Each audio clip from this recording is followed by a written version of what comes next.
Good morning, everybody, and welcome to Wake Up Missoula. I'm your host, Scott Ramph, here to usher you into the weekend. It is First Friday in February, so I have your art guide. I have movies that are coming out this weekend that you might as well just skip anyways. I got new dubbing stuff, and I got a bunch of new programs on MCAT I'm going to be showing you today.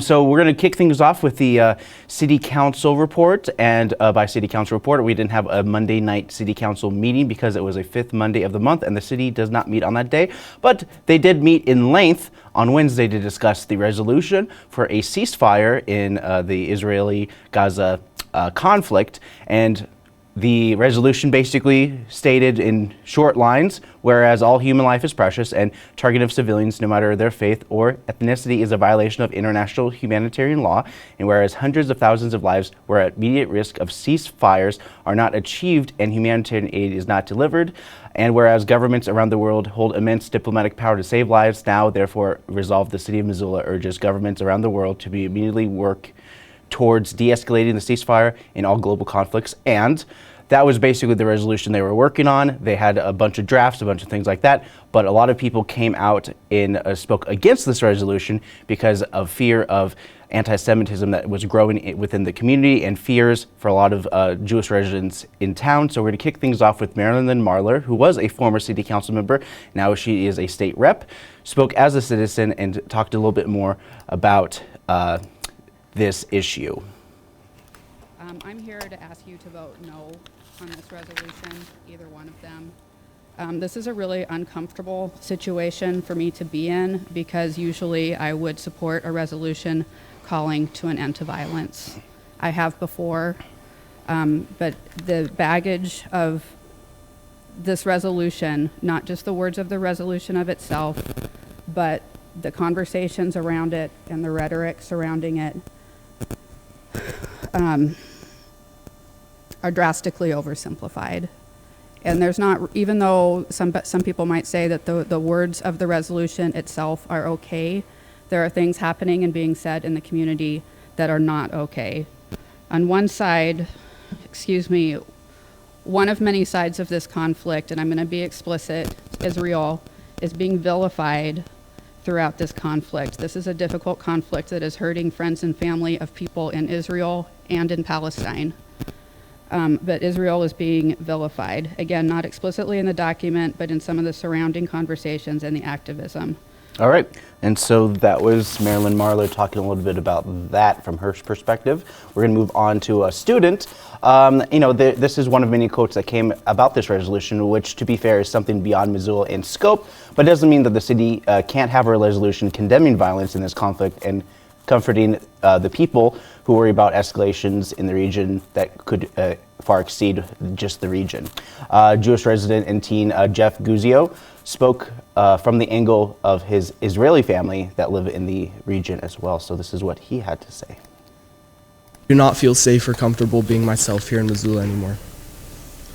The idea that the city of Missoula is talking about a conflict so far from here, with very shallow understanding at best of the situation in Israel, is not only unproductive to a sustainable solution over there, but also negatively affecting me, a Missoula kid that you're supposed to protect and support. Anti-Semitism has greatly increased in the world. It feels like I am expected by many to apologize for my people protecting their country from terrorists that are still clearly stating that they want to eradicate all Jews and destroy Israel. I urge you to focus on the many local complicated problems here in Missoula. After all, isn't that your responsibility? If international conflicts are a concern to you, I urge you to educate yourselves about them from reliable sources before expressing an opinion. If any of you have any questions, I'd love to share my own experiences with you. All right. So that was one of the many comments that I'm going to be showing you from the perspective of many Jewish residents as well. Ed Brown, who is also a Jew, is afraid to live in Missoula and talks about essentially locking his doors on a regular basis now. I have become fearful in my own community. My doors are locked 24/7. I used to take walks up on the hill. I have let my neighbors know that I'm a target. They can't believe it. There are people out there that are pro-terror, AKA Hamas. They support, Hamas is supported by the state of Iran, a terrorist state. and both would love to see the demise of Israel and Jews around the world. They want to finish off Hitler's vision. They want to go beyond the Spanish Inquisition. At least in Spain, you had choices: convert, die, or leave. That is not the goal of the Middle East and domestic terrorists. You want a safe society? We'll start at home. Have zero, absolute tolerance for people in our community who might make it unsafe, not only for Jews, but any minority, or for that matter, anyone who might be a member of the majority.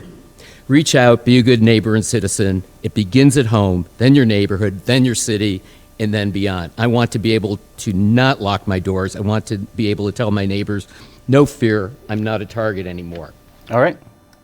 So that was another citizen here in Missoula who's concerned about this resolution and just the escalatory things just on the fringes of what's happening around. So we are going over to, and you know, many of the comments have been for ceasefire, and Missoula has stepped up to curb violence directed at Jewish citizens back a couple months ago when a neo-Nazi protest was in front of Har Shalom. Ed Brown also mentioned that the security measures are being taken in the synagogues and also told the city to stick to city matters.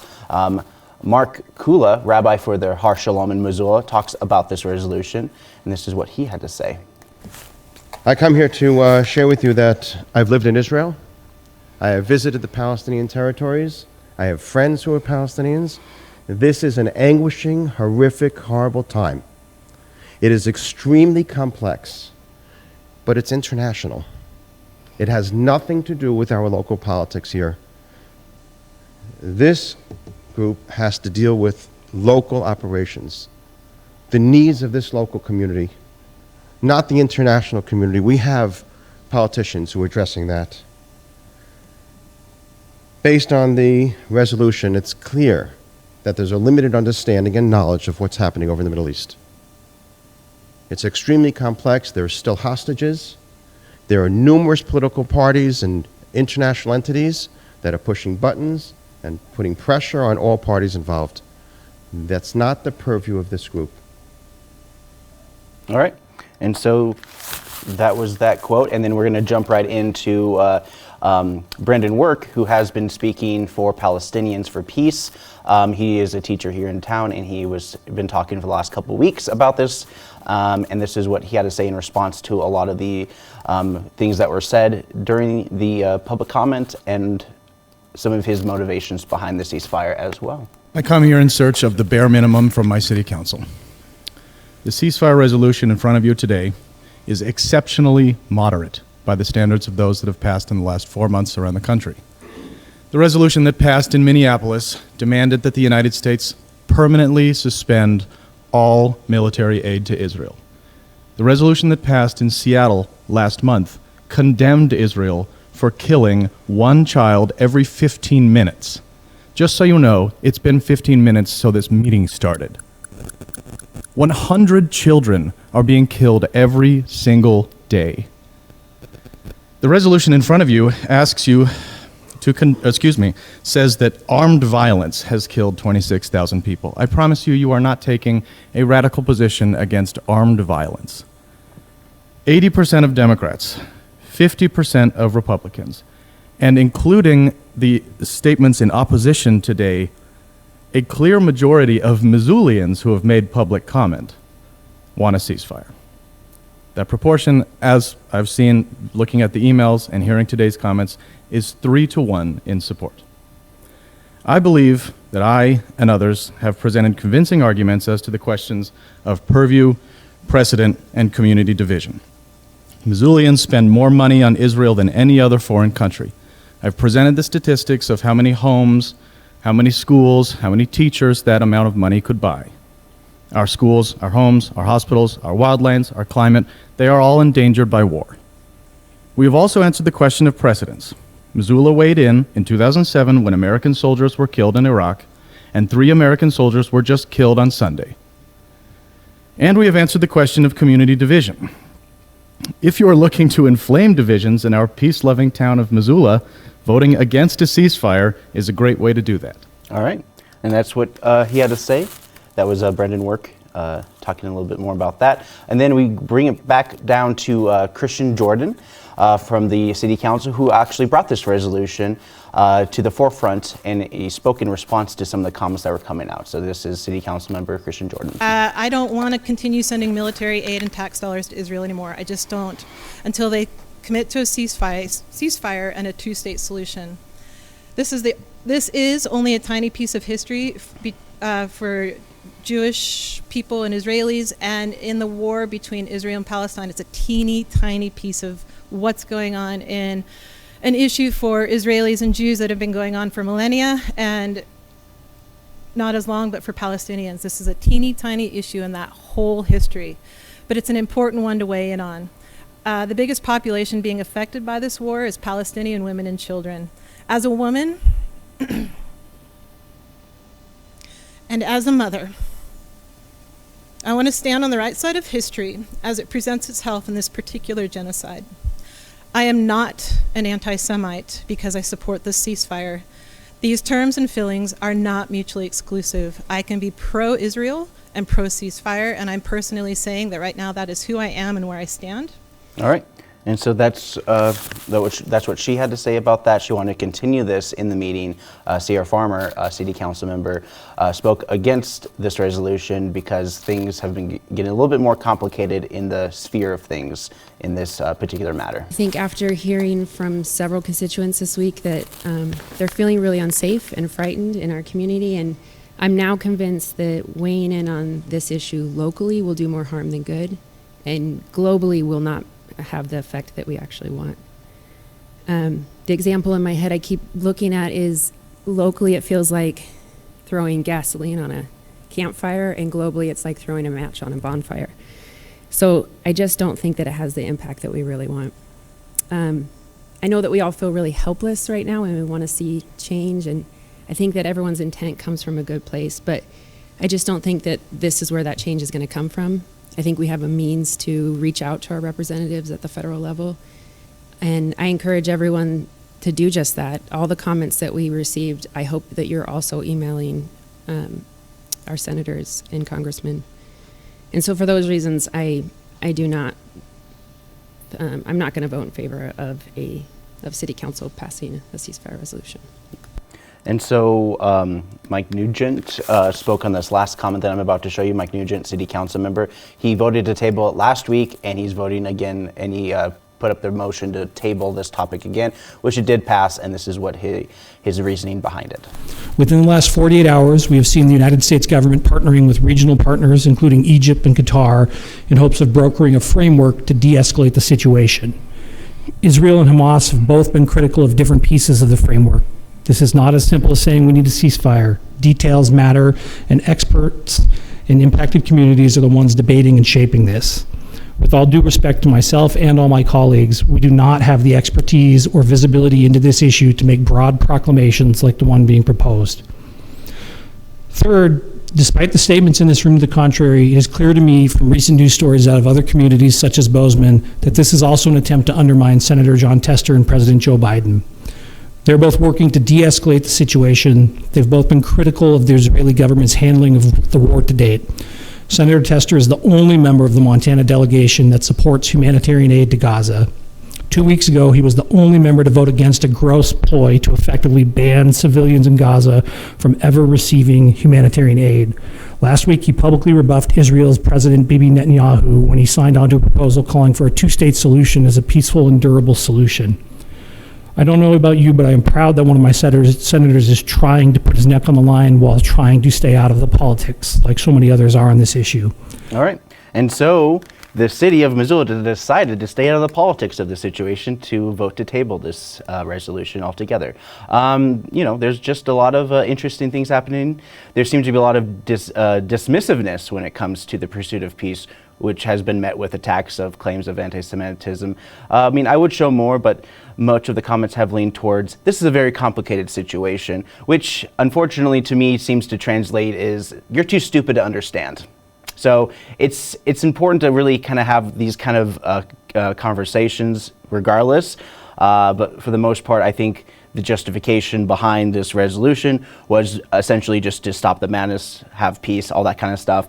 MCAT, we actually did a mayor's show back in the early 90s, and this was about the pursuit of peace during the Operation Desert Storm. And there was protesters during a Grizz basketball game. And if you've been around Missoula long enough, I don't know if you would remember this, but if you were in college in the late 80s, early 90s, you would know that they basically dragged people off the basketball court by their hair. So it can get pretty intense here in Missoula in terms of protesting and those kinds of things. But at the same time, one of the things, like they mentioned before, escalations, attacks on U.S. soldiers during these times. There's just a lot of high tension in the Middle East in general, and we're basically, the whole idea is that regardless of what side or what you believe in here and there, is that everything that Israel is doing right now is under complete intense scrutiny from the whole entire world. Like every other news story that I've seen thus far has been like, okay. And now the recent news is coming out is the desecration of Palestinian graves. And then there's other stories of regards to like, oh, there's tunnels underneath where these graves were. And so it's very interesting about how one person says one thing, another person says another thing. And at the same time, it's like, yeah, I don't know. It's like I said, it's easy to be like, let's make this more complicated, thus to explain that this is a complicated situation. So therefore, people would just throw up their hands and just be like, nah, forget it. We're not just going to do anything anymore. So dismissiveness, that is the word of the day. So without further ado, I have some new programs that are going to be airing on MCAT. And here are some of the stuff that you can watch on MCAT. And all you got to do to find them is go onto our YouTube page, MCAT TV Missoula.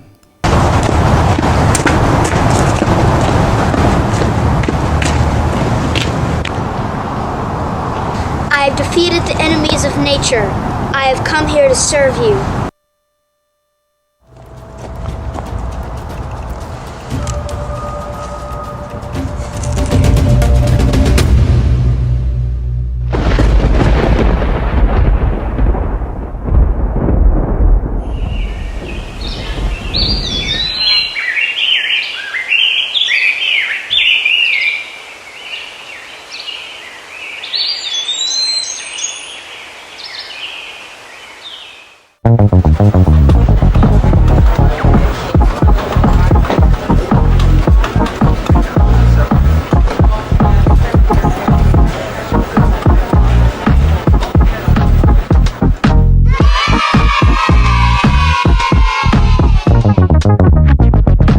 I know there's a lot of times comments at City Council about how long it takes to get permits, but I was pleasantly surprised. I submitted one yesterday, and it was approved. I looked at my inbox like, wow, approved today, overnight. So whatever. I don't know if the feedback from Monday. So my problem is getting those aspiring to be housed.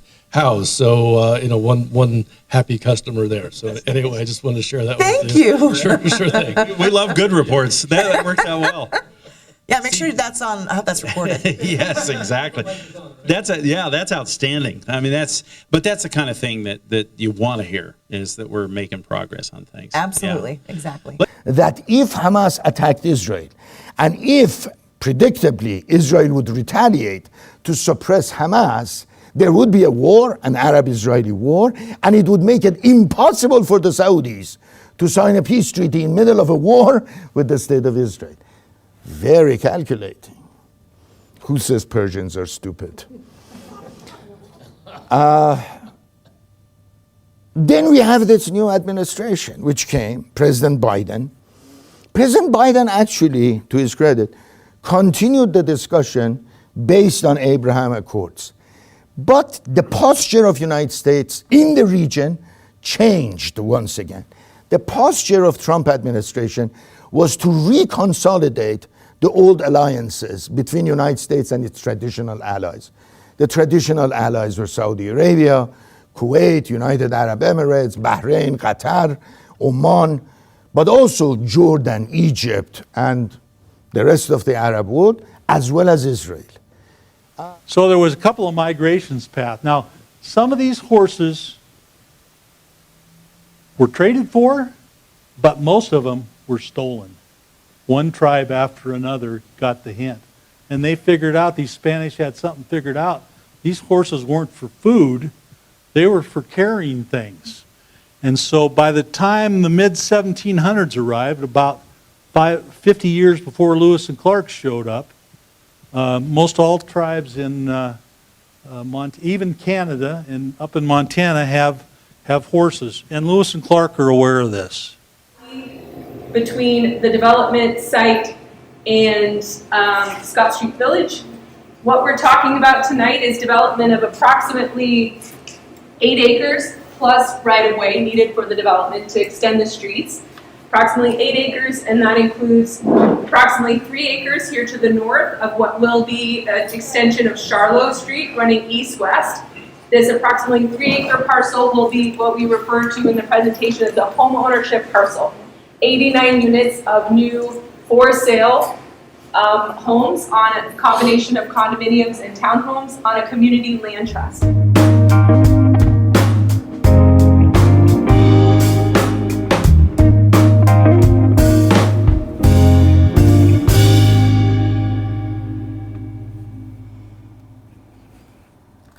Hey guys, we are back and we're here to talk, let's see, I just want to make sure.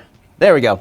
Oh, sorry, the blurriness. Okay, before I continue with my pre-critic, I also wanted to mention that the picture I took here was on one of those typical foggy days that were pretty much predominant here in Missoula for the last week. And this was just outside the window. This is actually looking at Mount Sentinel where the M should be. So that's how foggy it was for sure, because just unseasonably warm winter. We're going back to our normal winter kind of schedule. So essentially we'll be back into the high 30s, partly in the 20s, some in the teens. You know, it's going back to your typical winter throughout this weekend. It was raining this morning. It might rain tonight. Who knows? There's just, you know, I think there was like a 60% chance of like snow happening sometime this weekend as well. So I'm not going to talk too much about the weather, but we're going to jump right into some of the movies that are coming out this weekend as well. Matthew Vaughn is directing yet another movie that kind of looks like The Kingsman. So, but they're making it in the vein of a writer who just has a very unimpressive life, who just is a book writer, has a cat, just kind of lives her life, good selling, you know, decent selling author, writes own like spy thrillers. But then these spy thrillers turn out to be a real thing. So in some ways she kind of is a medium when it comes to spy stuff. And so in the vein of simplistic titles comes a thriller about a lady whose best-selling novels are predicting the underworld of cloak and dagger spyetry. I just made that up. But the big bads find out that she must survive a comedy action movie where she is in way over her head, and I assume the spy that saved her is more or less the spy she meets in the end or writes about. But, you know, I'm assuming that there's like a whole thing where just like, should I actually trust this spy person who just saved me, or is he just using me so I could do this spy thing? And then, oh wait, he's actually the good guy. And then I turn it around and show that I actually had the power within me the whole time to fight back. So yeah, enjoy a movie with Ron Howard's daughter. We have a movie that's called How to Have Sex. Something tells me this ain't gonna be a fun movie. Just look at the poster. She's just like, my life. She looks like she's kind of giving off, my virginity wasn't lost, it was stolen kind of energy.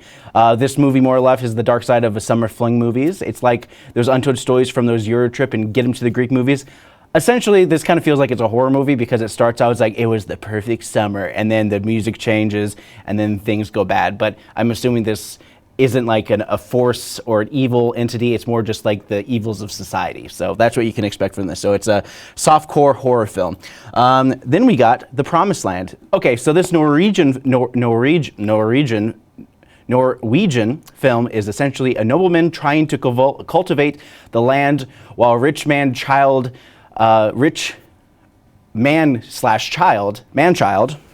antagonizes him. It's a tale of nobility and nature in this film that kind of just talks about farming, but with people only seem to yell and bicker a lot. I believe it starts playfully, and the main man doesn't really kind of feed into the man-child's toxic behavior, but the man-child goes after his family, and then he has to be like, all right, gonna have to kill this guy. And then, yeah, that's basically neighbor versus neighbor. That's, it's nothing too new, but it's something. It's a foreign film, and a lot of foreign films, you never know what's gonna happen. The Jungle Bunch. No, Dad, I said The Jungle Book. What is this movie? Like a divorced dad with limited custody tries to connect with a found family trope in this animated movie about a penguin who mated with a tiger, as you can kind of vaguely see. It's a penguin with tiger stripes. And in the rules of most family cartoons is if there's a family that is blended between a penguin and a tiger, there's tigers that have the shading of penguins, and then there's penguins that have the shading of tigers. Thus, there's no weird mutations. It's just what they have on their skin. Anyways, plot. They are an elite nature defending team trying to save their forest, and judging by the ice, it didn't really work out that well. Then we got this next movie called Disco Boy. Sounds like a bad Frank Zappa song. Just kidding. Most Frank Zappa songs are terrible. Sue me. Anyways, enjoy a movie about a very quiet and sad French man fighting his government in a bid to save his own town from oil barons. So it's kind of like Walking Tall with Dwayne The Rock Johnson, but he's French. He kidnaps a foreign national to get what he wants and kind of feels like a Denzel Washington movie, John Q, but might turn out to be not as quite as good because since most French movies tend to end in very sad tragedies or something really sad happens that you're just kind of like, what did I miss? Wait, where's the main guy? Oh, okay, great. That's just how I feel about French movies. I'm sure you guys have a great relationship with the Red, White, and Blue trilogy. Anyways, those are the movies that are coming out this weekend. I have a movie for you guys from Dub and Stuff from the, let's see here, from the 1939 film Hound of Baskerville with, what was his name? Basil, who played the original Sherlock Holmes. And he is actually in the public domain. Sherlock Holmes, the character, is officially in the public domain as of 2024. So you can actually make money off of Sherlock Holmes. So without further ado, here is Dub and Stuff. And when I come back, we're going to be talking about some art stuff happening in the downtown Missoula area for First Friday. Welcome to my swamp. It ain't much, but it's something. There's so much potential for a swamp. Just as more and more things become drier out there, my land is going to be worth something someday as soon as the droughts hit the other farms. I even got my own Stonehenge. I like to convince people aliens put it in, but... Wow, do you really think that aliens put them there? Sure. Oh yeah, and that over there, that's where I proposed to my wife. She said no, of course, because it wasn't as pristine as she would have liked the sighting to be. But her father told her that she should marry me because I'm a landowner, and... Well, it does have quite a charm to it. Well, with tragedy comes salvation, I tell you what. I was thinking about planting horseradish on that site. Well, then I was going to sell it to some sushi restaurant and tell them to just sell this as wasabi. And sure enough, I got into the wasabi business. Well, they are both spicy beyond recognition. Oh yeah, you darn tootin'. And when you're tootin', you're going to say darn a lot.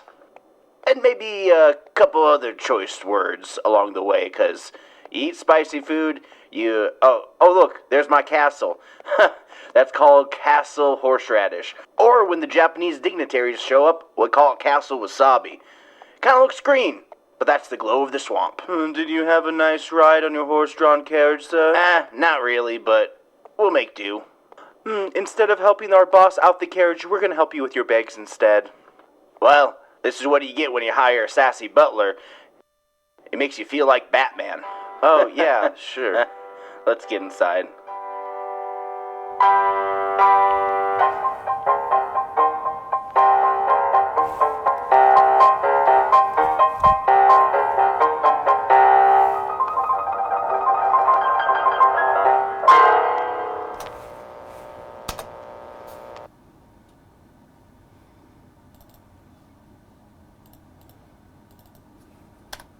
Hey, welcome back. Sorry, I'm having a little bit of technical problems here.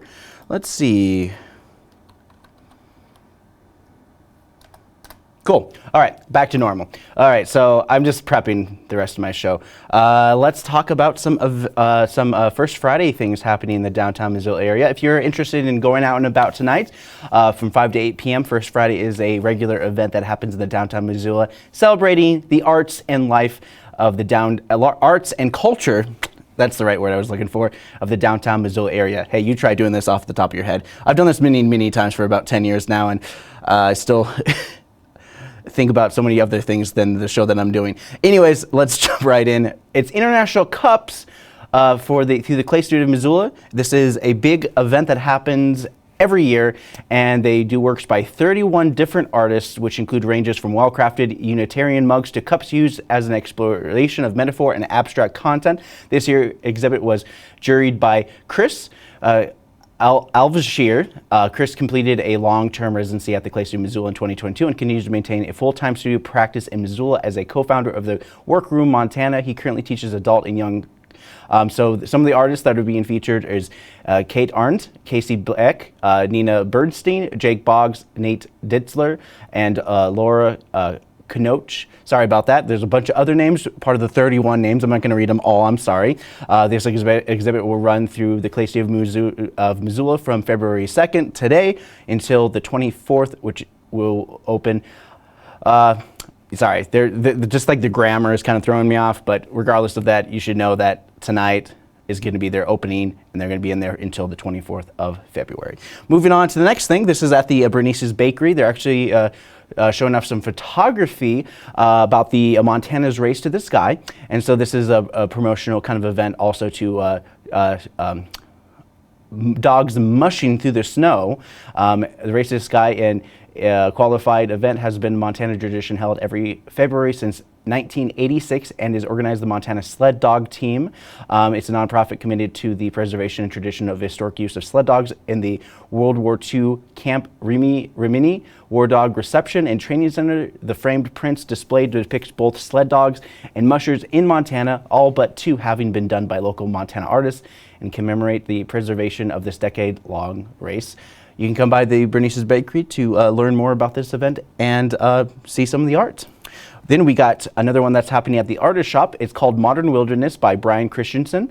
Modern Wilderness is photography exhibition exploring the role of wild lands in the 21st century and beyond, featuring images from within 50-mile radius of Missoula. This shows, maybe you might see Seeley Lake. The show chronicles the mental health journey of a photographer attempting to make sense of a distressed world, and the show runs until the end of March. So you have 2 months to check this one out. Then we got Torrance First Friday. This is Tim Wheeler and Mickey Haldy. This is at Confluence Center, Missoula artists, each passionately exploring a different microscopic world in a fungal meaning choice. I'm not going to... Tim Wheeler's goal is, as an artist, to bring the minute details of the natural world in this forefront. To the forefront, Wheeler explores the microscopic intricacies of lichens, mushrooms, and other fungi at the awe-inspiring scale, making the abstractions of nature visibly. Then Mickey Haldy's series of proportions, they seek to address the relationship between microcosms and macrocosms, focusing on the interlatedness of the psychological and sociology. They analyze the intersections through their abstract paintings, each of which yield new reality. So yeah, reading a lot of these is unfortunately word salad, but they're going to be featuring music by Chuck Florence, David Horgan, and Beth Lowe. So they usually do some typically jazz type music, so you can enjoy that, and it's going to be at the Artist Shop tonight from 5 to 8. All these events are from 5 to 8 p.m. officially. We have a new exhibit called New Love. It's going to be at Dana Gallery, and the New Love featuring 3 new artists: Anton Polovko, Don Sievers, Michael Madak. Their artwork exhibits a variety of textures and sizes while impressively harmonizing color and subject matter, the outdoors we all know and love. And Dana Gallery has a lot of outdoor inspired art in their gallery as well. And there is a pop-up gallery, Kaisha Gerhard. This is at the Wren Hotel. Art Missoula pop-up gallery featuring this work in February is a mixed media artist pursuing a degree in media arts, focusing on game design along with minor in business administration at the University of Montana. Their featured pieces are prominently digital illustrated illustration prints, and viewers can enhance their experience through this Artivid app by scanning the QR code on the through the website of the Wren, and of course the pop-up gallery, which will be there at the Wren Hotel, which is downtown, where the Black Roasting Coffee Company just moved into. All right, so let's move on to the next one, which is the ceramics pop-up. This is Glacier Soamesby's International Realty. Earrings, cups, vases, oh my, you might just find something special for your Summer-equivalent Valentine's Day. So this is more of a shop than a art thing, so you can join artists Bruce Skitz, Gabs Conway, Lindsay Tucker, and Maya Moan on Friday, February 2nd from 5 to 8 p.m. at the International Realty. This is off the corner of 434 North Higgins. It's right across from Warden's. It's that one corner that used to be a pawn shop. I've been in Missoula too long. Anyways, finally, we're going to wrap things up at the Lake Missoula Tea Company featuring Phoebe Mather, which does some photography. And these are original featuring 35 millimeter film photography, not some of that digital stuff that we all know and love and we use excessively. So get a little bit of that old school taste of old school film published and posted at Lake Missoula, and as they have other events going on as well, downtown Missoula area. And let's see, do I have anything I want to show you guys? I do want to do a promo, so I'm going to throw it over to my promo before I get into regular events. And so without further ado, here is a promo for our Saturday drop-ins. You have to wake up! Listen to me! MCAT's kid-centric activity is back with Saturday drop-ins starting September 2nd. This weekly creative experience lets kids use stop animation to breathe life into their Legos and more. They're only limited by their imagination, and here at MCAT we promote creativity for kids aged 8 to 14.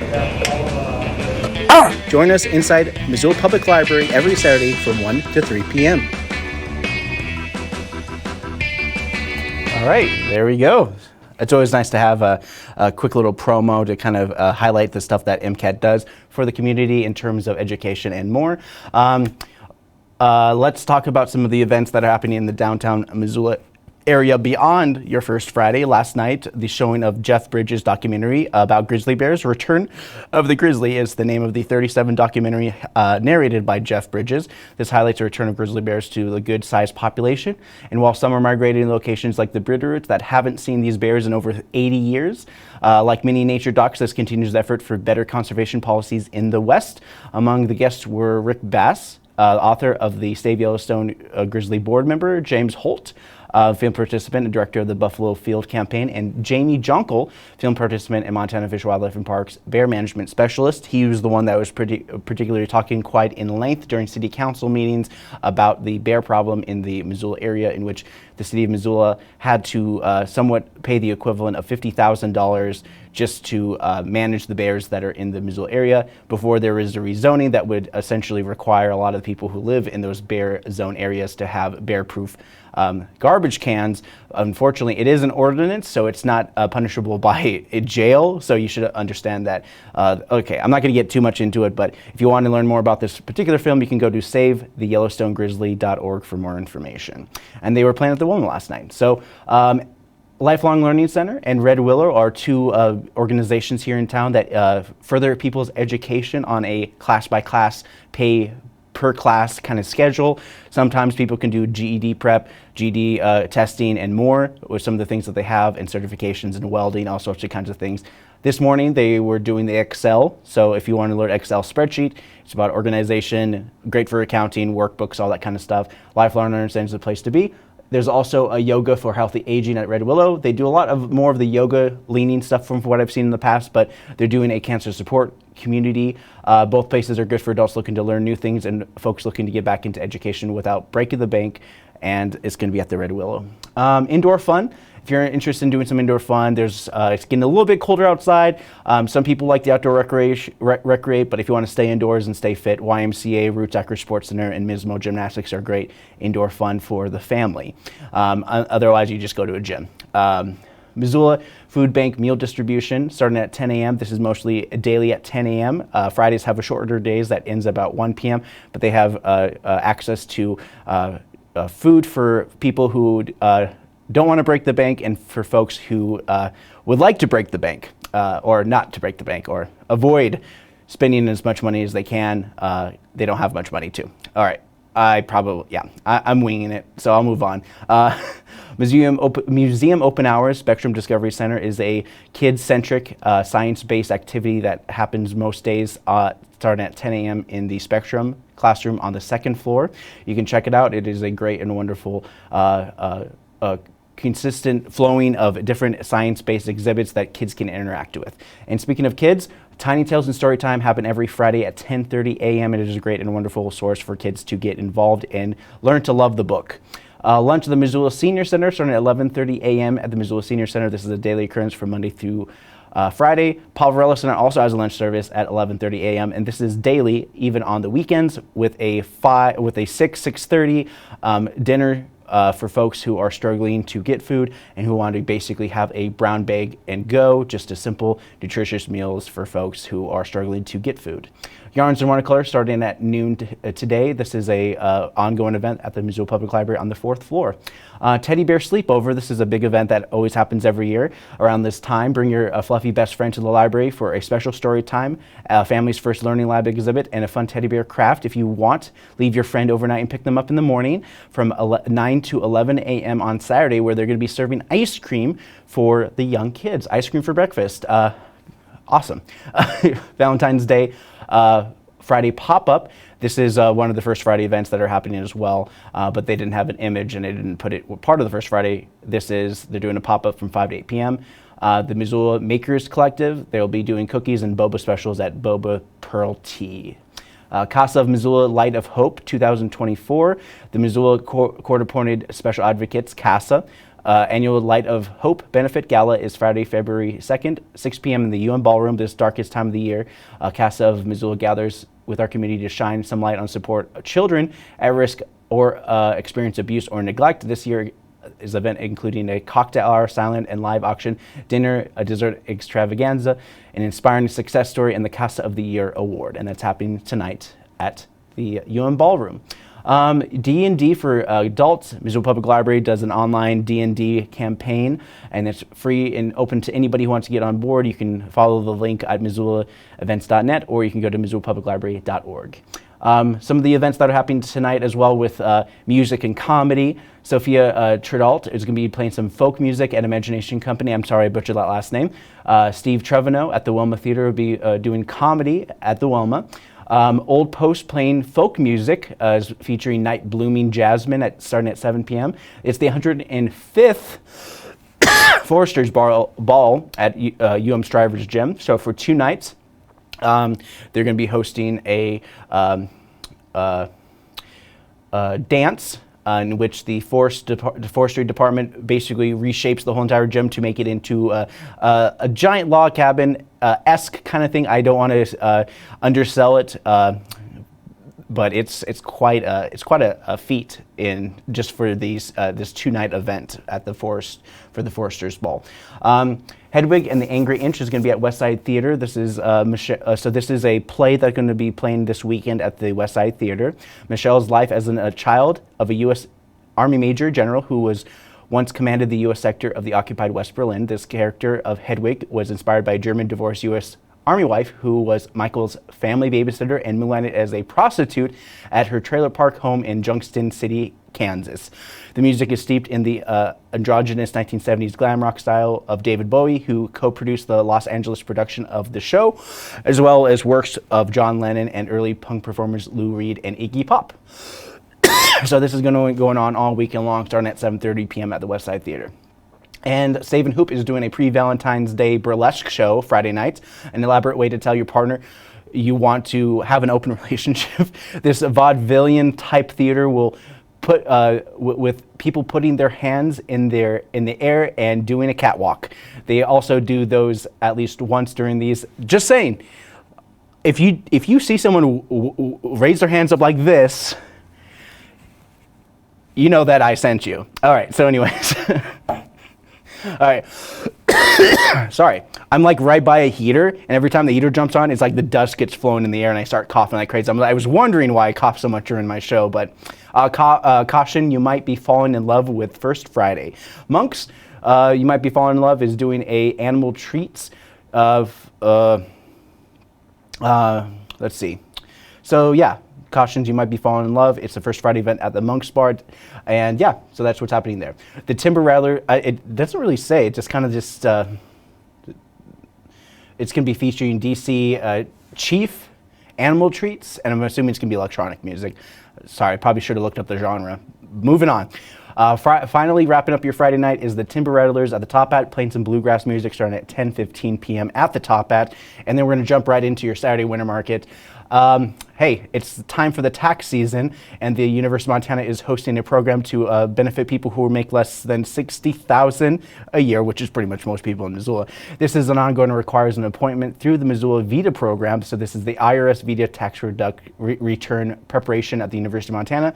This is at the University of Montana at 8:30 a.m. This is going to be going on pretty much every Saturday throughout the week. So I just wanted to let you guys know. You can find the link at missoulaevents.net for more information on this. There's a lot more information on this. I just wanted to give you a little glimpse of this as well. So like I said, the Teddy Bear Sleepover will wrap up at the Missoula Public Library at 9 a.m. on Saturday to pick up your teddy bears that you leave overnight, starting at 4 p.m. today. So from 4 to 6 p.m. tonight, you can drop off your teddy bear, and then tomorrow you can get your teddy bear and grab your ice cream treat.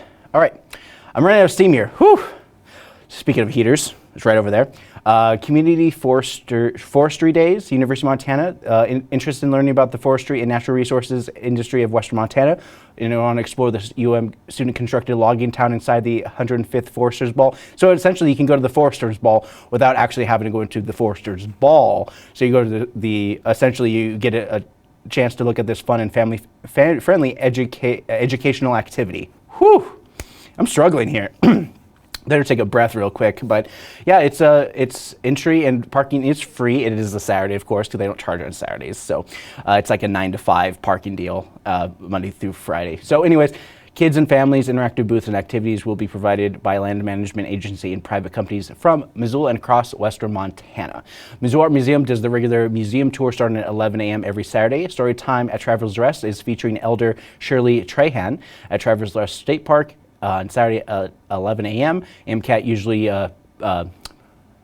films their talks every year. They usually have about, I want to say 6 to 8 every year, and it's all at Lolo Travelers Rest State Park.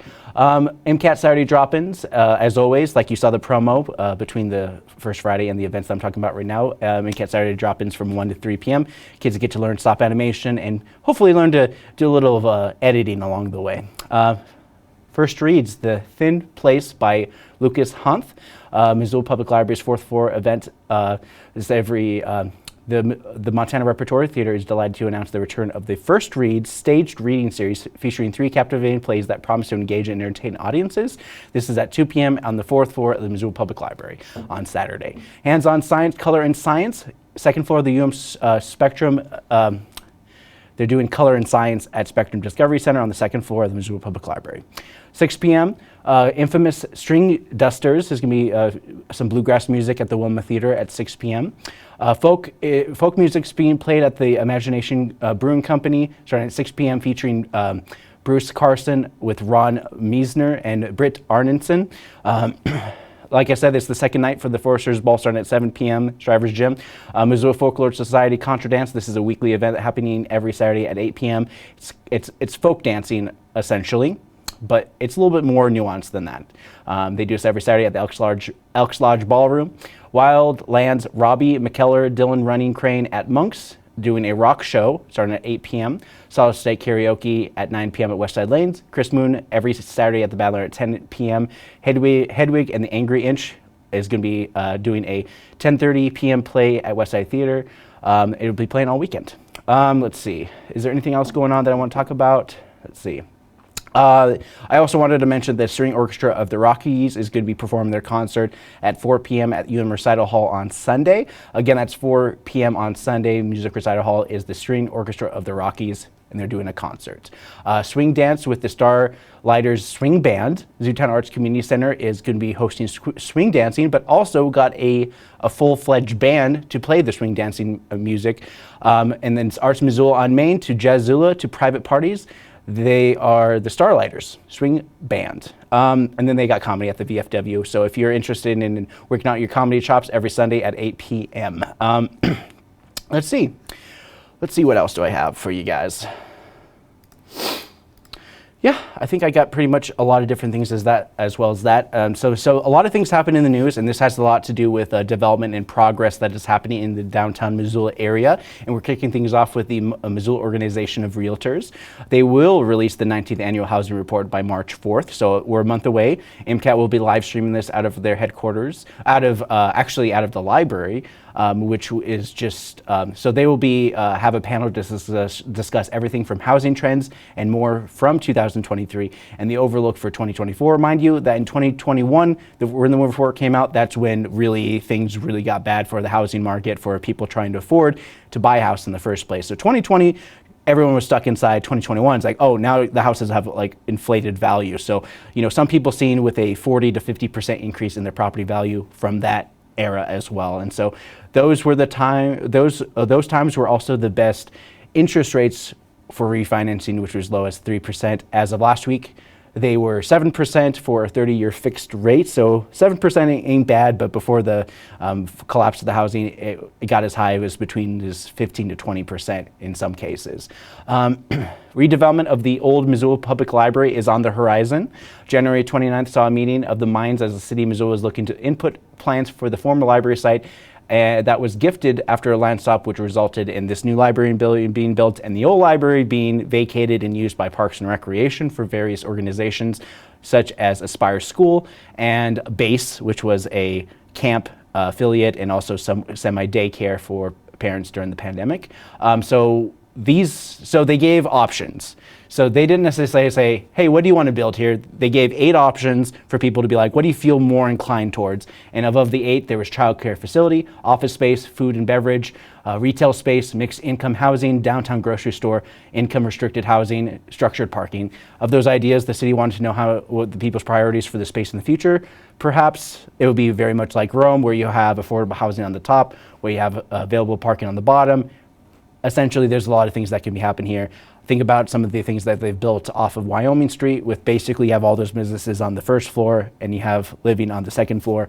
And yeah, so it's very interesting how they're going about doing this. And if you want to learn more information about this and also continue on this development of the project, you can go to engagemissoula.com. And so far, there was coverage by KPAX highlighting the themes of the city of Missoula presented with an emphasis on mixed-use projects, which to me seems like it'd very much be like the businesses at the bottom and the residents on the top. Your typical downtown mullet mixed-use space. I call it the downtown mullet. So the project is open and available for engagemissoula.com. And the next public meeting on this development will be late spring, early summer, in which they'll actually have some kind of development plans to see how people react to it. SAM stands for the Downtown Safety, Accessibility, and Mobility Project in an attempt to make the downtown experience slow and safe for pedestrians, bikers, and those in the public transit. Speaking of public transit, Aaron Wilson, the city planner for Missoula, was at the front of the plans when they were presented the grant with plans to alter the hip strip from Hellgate High School to the Bear Track Higgins Bridge to create single lanes that will help mitigate traffic. On top of that, the city wants to create 2-way lanes coming up and down both Main Street and Front Street. And this is a big deal because we're getting awarded $25 million of federal grants to basically update the corridor that goes from Hellgate High School to essentially Main Street. I always get Main and Front mixed up all the time, but the feasibility study conducted in 2015 found that converting 2 streets back to 2-way traffic would create more parking and improve flow of non-motorized traffic. The study also suggests local businesses would see an economic boom about 13% from customer traffic. I can attribute some of the main issues of traffic now to the flow of pedestrians between Market on Front and the Merck Hotel. It's kind of terrible, especially when you have trucks that are parked in some of those parking spots that protrude out where you can't even see people waiting by the pedestrian walk path, they pretty much have to walk right in front of, walk on the pedestrian walkway, like jump out, typically like walk into traffic just so they can be seen. So there's a lot of issues, especially in that weird Patty and Front Street intersection. All right, I don't want to get into it too much, but Hip Strip, however, will remove one lane. And so essentially, when you talk about the Hip Strip, we're talking about from Bear Track Bridge to Hellgate High School. When they're going to try to convert it to single lanes, they're going to have a center lane that's devoted to turning, and then they'll have smaller lanes on the sides for safer bike travel. And so that was the kind of the plan. And my concern for sure was definitely when you have two left turn lanes that go towards Hellgate, and hopefully there's going to be a forced right turn, or you have to merge to the left to keep going straight. I don't know. It's going to be interesting how they're going to fix that particular problem, but just when you think that Missoula is the only one getting a sweet federal dollar action, Alberton will also be getting a bridge replacement near their town with a major I-90 project totaling $66 million that was announced this past week. The 5.7 mile project will also have some money put aside for the Big Sky passenger rail. Some good news coming out of the Missoula County sidewalk adjacent homeowners. So this is a story that has to do with sidewalks. Special improvement districts are a fancy way of saying that this group of homeowners will pay for the sidewalk and make sure it's cleared of snow and hazardous vegetation year-round. This is something that Missoula has done for many years, and now even with the sidewalks coming, comes the long journey that comes from years of use and replacement costs fall on the residents. Roads have a district and sidewalks that have been in the needs. Okay, so roads have a district. Sidewalks don't necessarily have a district and have always been at the needs of the city and wants by some of the residents who want safe travel outside the main streets that intersect throughout Missoula. About 1/3 of Missoula's total street mile lack sidewalks, adding up to more than 200 miles without pedestrian infrastructure, according to the city of Missoula. Filling in those gaps was long-term challenges, as the city typically builds one of these builds 1 to 3 miles of sidewalk a year, according to the city's Public Works and Mobility Department.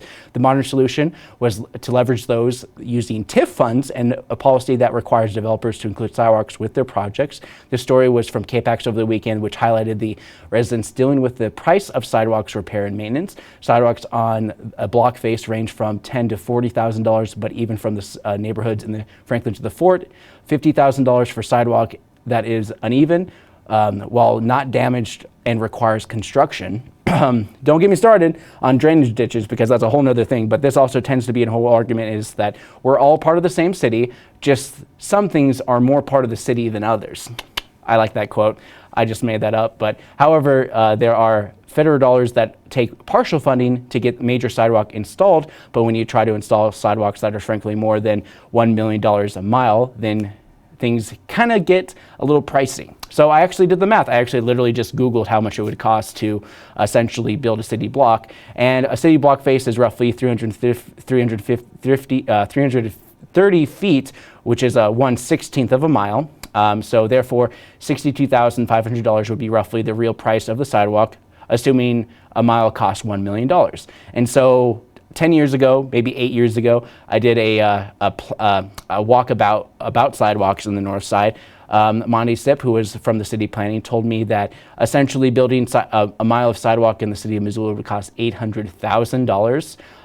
So $92 per linear foot, and that should be $30,000 for that particular instance. So not for the 800 for the mile, but $30,000 essentially for 330 feet. So anyway, so yeah, I did a lot of the Google search, did the math and that kind of stuff. It's kind of crazy, like the price, the cost of contract, the price of labor, and all that kind of stuff rolls up. And so far, it seems like the $62,000 would be roughly the real price for sidewalks, assuming, like I said, the cost of a mile would be a little bit to $1 million.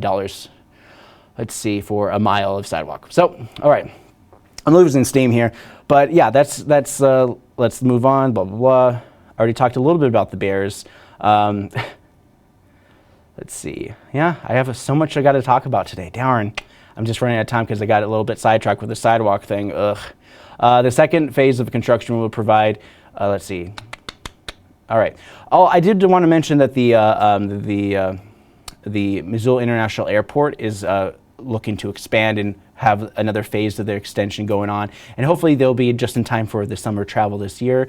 Part of this is that they're going to include picturesque window-verse views of western Montana landscape, easy to navigate check-in area in the main level, modern concessions featuring large bar area and open-air patio, family restrooms and touchless fixtures in all restrooms, expanded gates and boarding areas, pre-security aircraft observation lounge. And so this is part of a $64 million project, and reports say that they are actually under budget for this particular project. And the South Concourse, according to the MSO reports, is $2.6 million under budget, but on top of the completion of the other $67 million project that ended about a year and a half ago, there is still more projects on the back burner, which include this South Concourse, which hopefully they'll be done by early summer for the traveling season. So that pretty much does it for my morning show. I just wanted to thank you guys for joining me this morning. And for Wake Up Missoula, I'm Scott Ramph. Take care, guys.